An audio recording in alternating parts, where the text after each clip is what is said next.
Hi, Leila. My name is Noor, and I'm a genetic counselor here. How are you doing? I'm doing well, alhamdulillah. Thanks for asking. Thank you for making time. It's nice to meet you. Before we start, we want to make sure you're able to see me fine and hear me okay? Yes, I can. Great.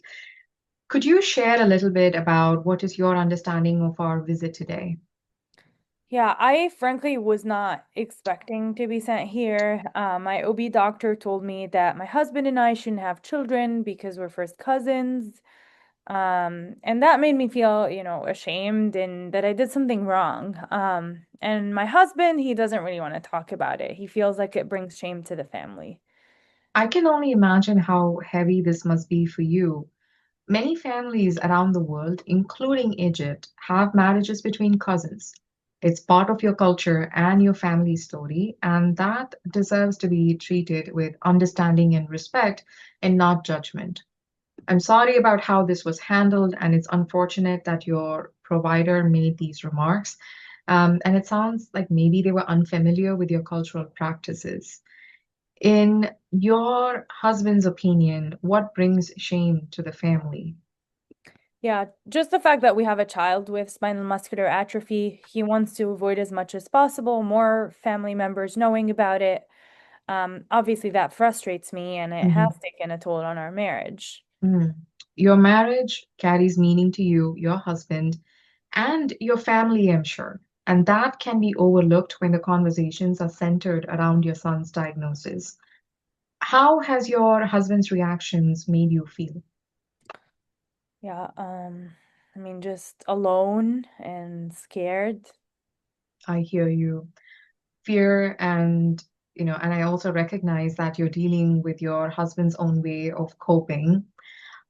Yet you're here to empower yourself with the information and take the necessary steps to protect your family.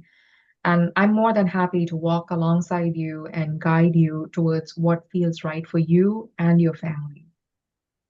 Thank you. I appreciate this. So I did want to ask, I really don't understand how this happened, how my son has the disease. So, your son, as you're aware, has diagnosed with spinal muscular atrophy, or SMA in short, which is a recessive condition. What that means is both you and your husband carry a missing copy of the gene responsible for SMA. And we know this because the two of you had confirmatory testing.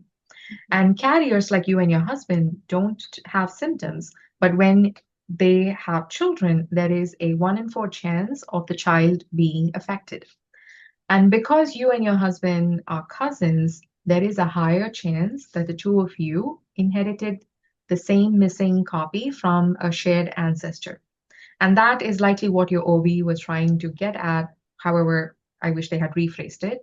But that said, this isn't something you could have known or have control over. So if I understand correctly, this could happen again. Yes, it can. And for each pregnancy, there is a 1 in 4 chance or a 25% chance of having the fetus affected. And there's also a 3 in 4 chance or a 75% chance of being unaffected.